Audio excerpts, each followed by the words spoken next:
his confidence is completely shot. So I think Savage, you saw the ability to come in and finish a game. That's one thing. When you got to prepare an entire week and they've got a chance to prepare against you defensively, it's a different ball game than coming in off the bench. So, and that's positively and negatively, by the way. I don't know. I'm not going to sit here and say, boy, I can tell you this is what's going to happen in this game. I got a good feeling.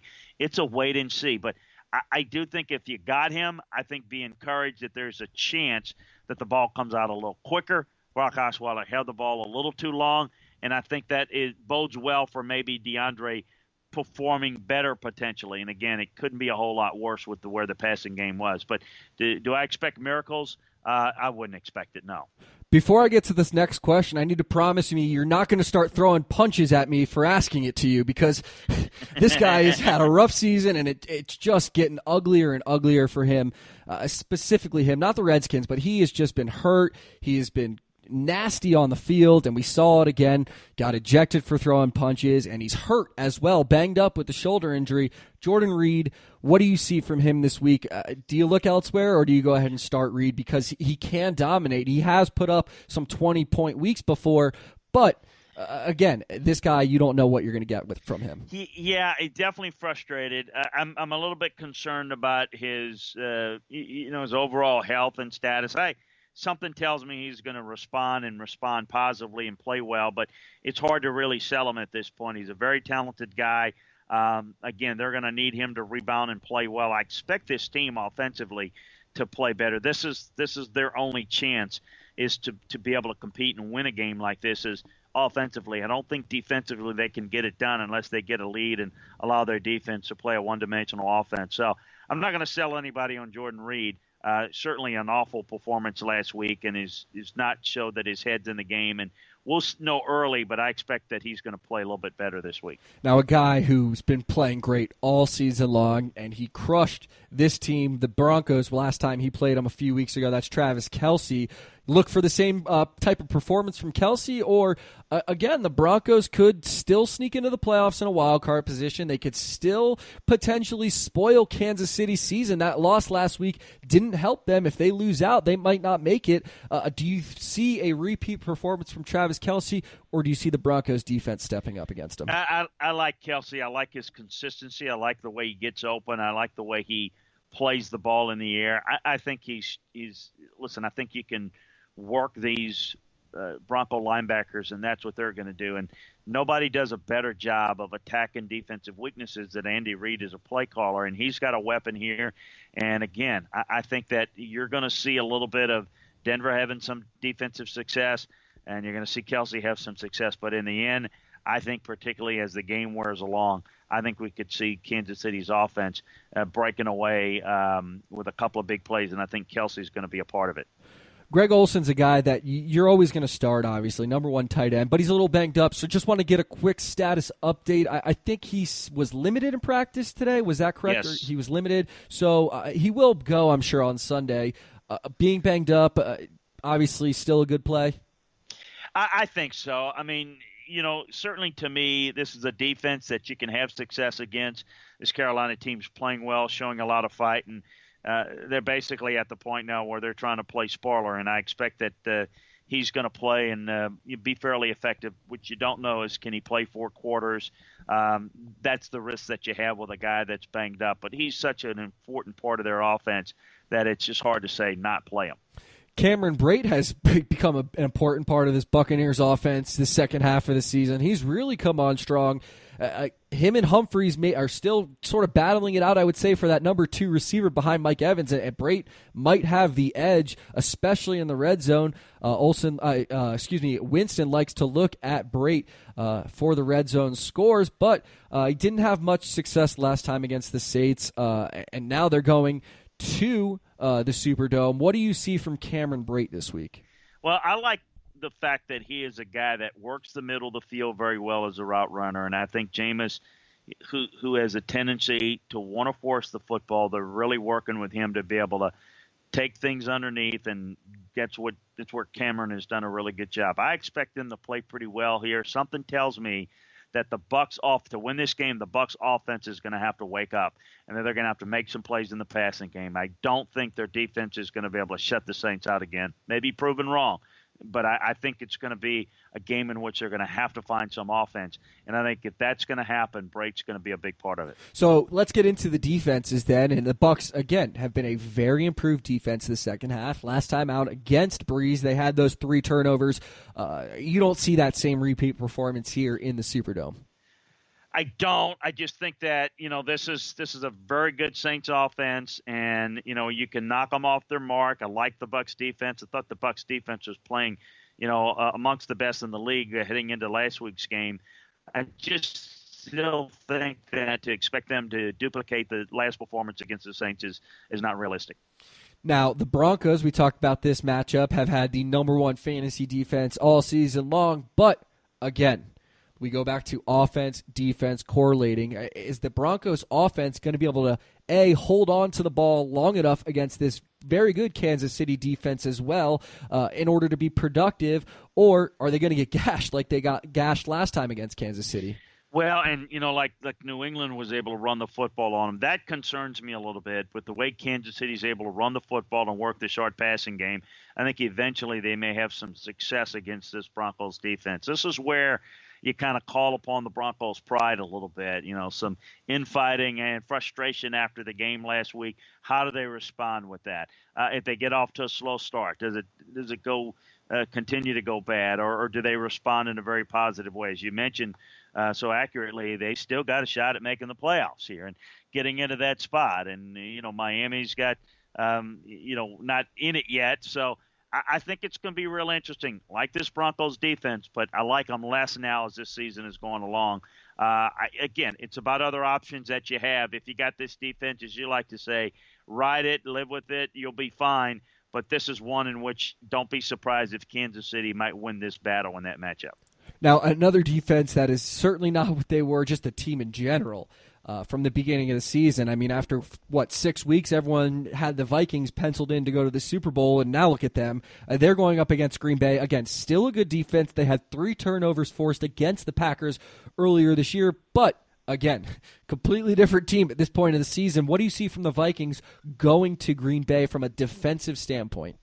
You're so right about Minnesota. They are the team that had the longest winning streak to start the season, the latest team to stay unbeaten that did not make the playoffs. And when you think about it, it's just been a complete reversal. I still think they can generate some pass rush, but I'm going to go back to what I've said. I like the way this Green Bay team is playing. I think the way that Aaron Rodgers is extending plays.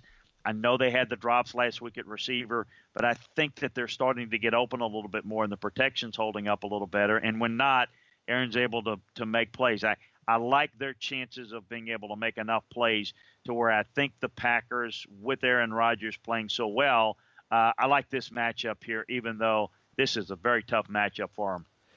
Now, finally, the last defense I got here is the Bills defense. They're facing the Dolphins in Buffalo with backup quarterback Matt Moore going. I don't know if that matters, but I also don't see a repeat 4-touchdown performance coming from Matt Moore this week. So what do you see from the Bills from a defensive standpoint? Obviously, there's some conflicting reports about Rex, but I still think he's a player's coach, and the players will still play hard for him.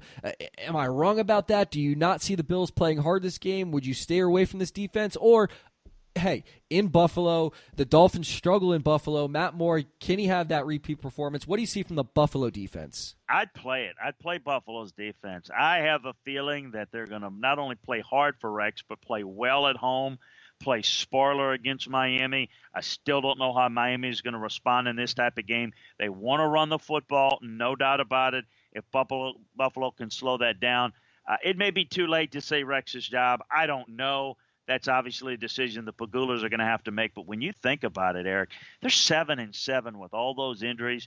They're going to end up probably 8-8, maybe 9-7, and their coach could still get fired. I don't know. I still think that internally they think that they can save Rex's job. I don't know if they can or can't, but I think they play well. And of all the teams that we mentioned, I probably feel more confident in this matchup with the Bills' defense with all their injuries and issues.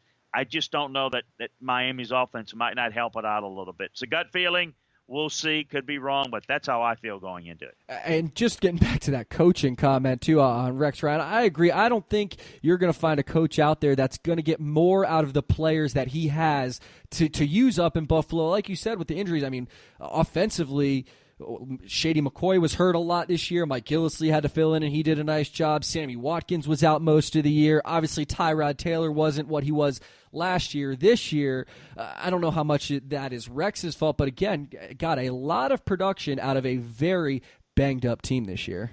He really has, and when I hear that being leaked that he's going to be let go, I know exactly from experience what that's all about. That's the GM, Doug Whaley, leaking it out there. They're not seeing eye to eye. There's certainly the owners have some questions. The owner feels like, hey, they should be in the playoffs. Why are we not in the playoffs? And the GM is usually saying, well, we thought we'd get more out of this guy, more out of that guy. Chris, yada, one yada, second. yada. Newsflash. You're already starting out in the AFC East fighting for just a wild card spot. So it's not like it's that easy. No, it's not. But, owners have a different way of seeing it. And so when it comes right down to it, the GM – who spends more time with the owner than the head coach does, certainly in the season, you get those type of comments. So when I hear that, quote unquote, it's a leak, it's a done deal, where do you think that's coming from? That's coming from the Doug Whaley camp. So I think it's pretty clear that that he's going to fight to keep his job, fair or unfair. But I absolutely think that Rex, and I'm not necessarily a Rex Ryan fan on a lot of things, but I think he's actually done a pretty good job with this team this year. And I agree. I don't think he's the biggest problem. I think that there's some personnel issues. The quarterback issue is a problem.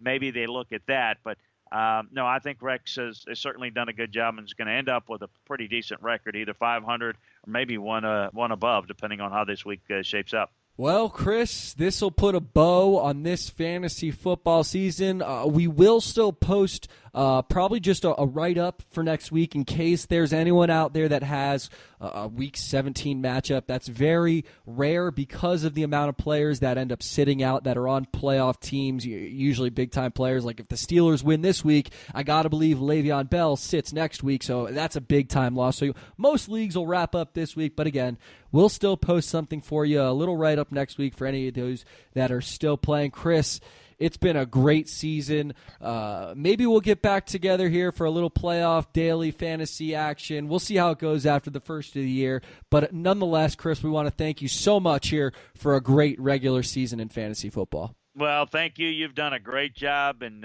making this thing work, and we hope everybody's seen the benefit of what it can do and what our website can do to help you understand the game better and think it through so that you can become a better fantasy owner. And that's what we all want to do here. That's our mission here.